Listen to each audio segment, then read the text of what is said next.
The Jesuits expanded quickly around Europe. One of the primary ways in which they went about reclaiming some of the ground that had been lost to the Protestant reformers was to establish schools of education in various locations. They went for control of the information flows, imagining, quite rightly, that by controlling education they could control knowledge and therefore control the worldviews and mindsets of coming generations. If you go to the Jesuit Boston College website today, you'll see a part where they admit, when in 1547 Ignatius was asked to open a school in Sicily for young men who were not Jesuits, he seems to have seen the opportunity as a powerful means of forming the mind and the soul.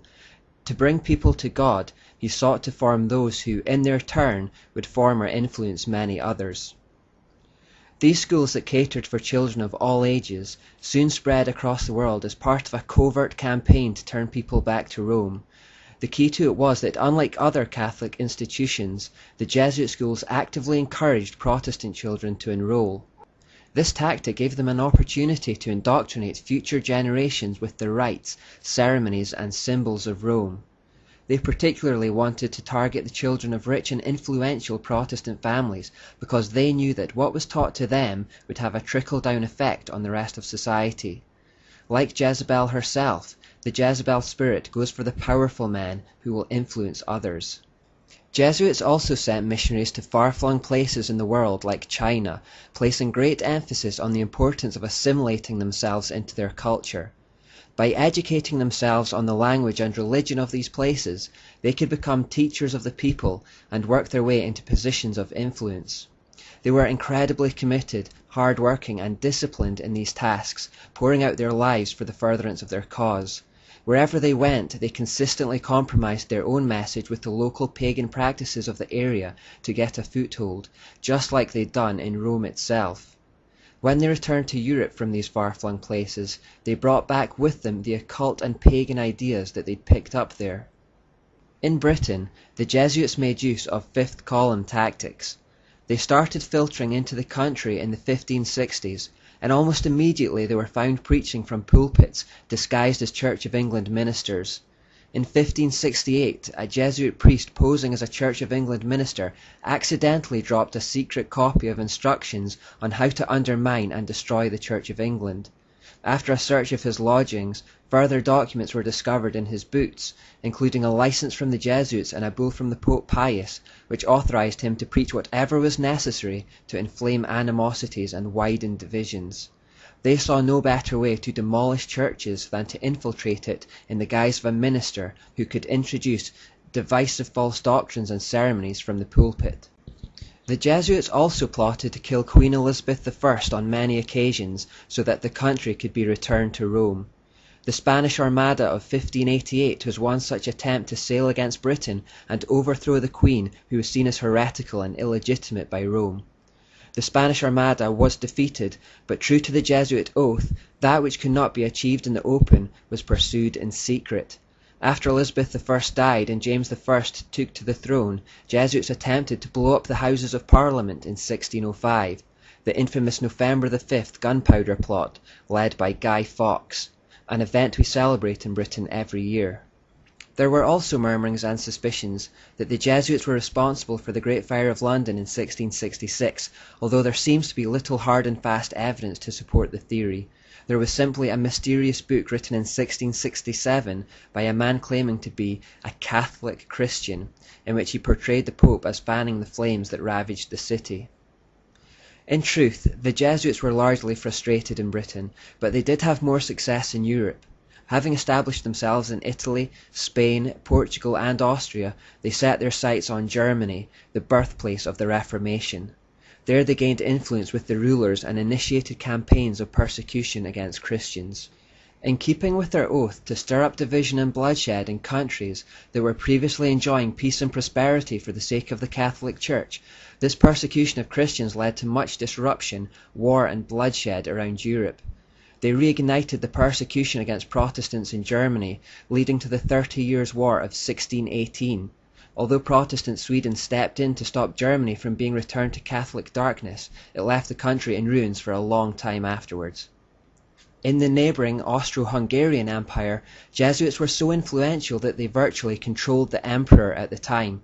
Having this power, they came pretty close to purging the region of true Christianity. In Poland, which was a major European power in the mid-16th century due to their embracing of the Reformation, Jesuits also became enormously influential.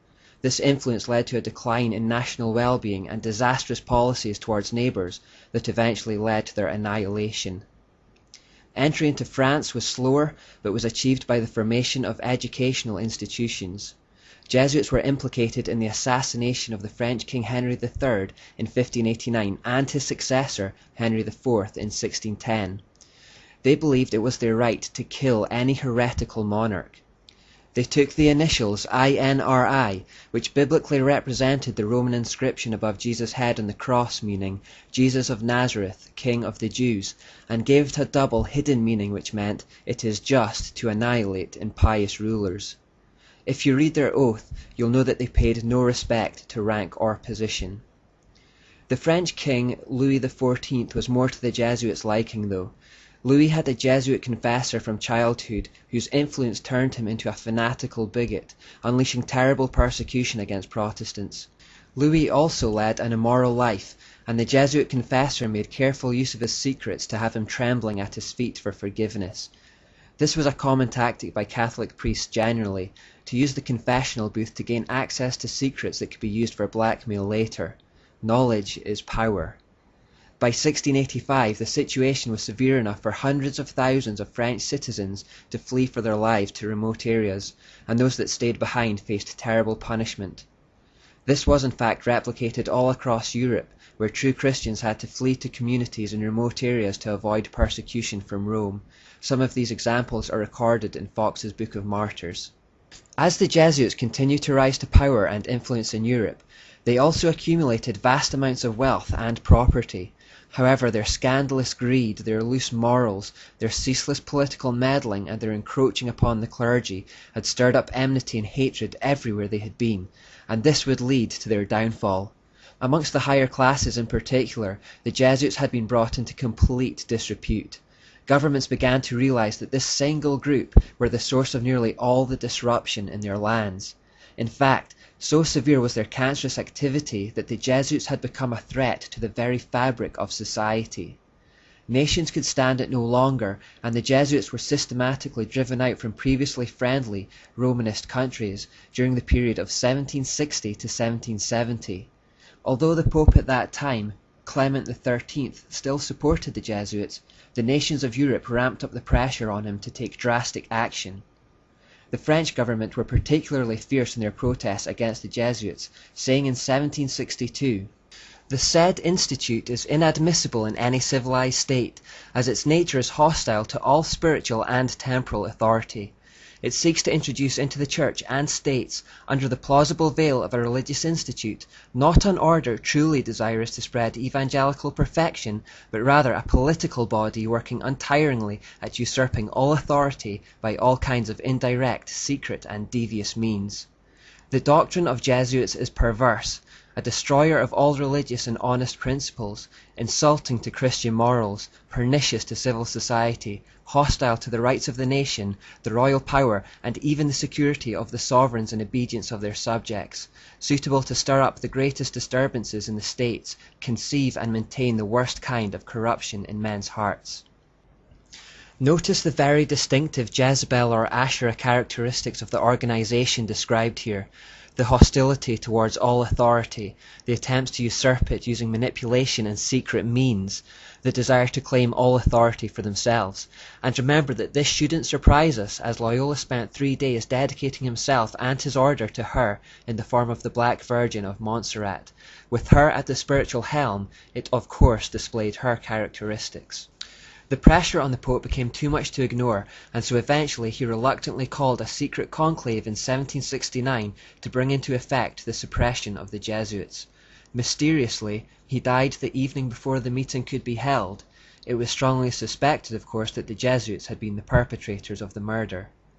The next Pope, Clement XIV, tried to reform the Jesuits to no avail, and after further pressure from the monarchs of Europe, he finally abolished them in 1773. A year later, he was dead by poisoning, with the Jesuits again at the top of the suspected list. At that point, the Jesuits were forced to secularize themselves, and on the surface at least, they disappeared from society, except in Russia where they were allowed to continue as normal.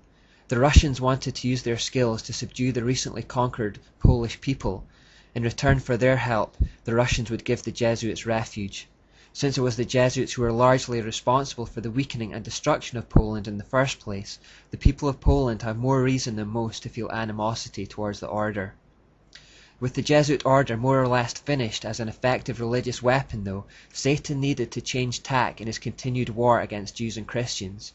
This change occurred in the Age of the Enlightenment.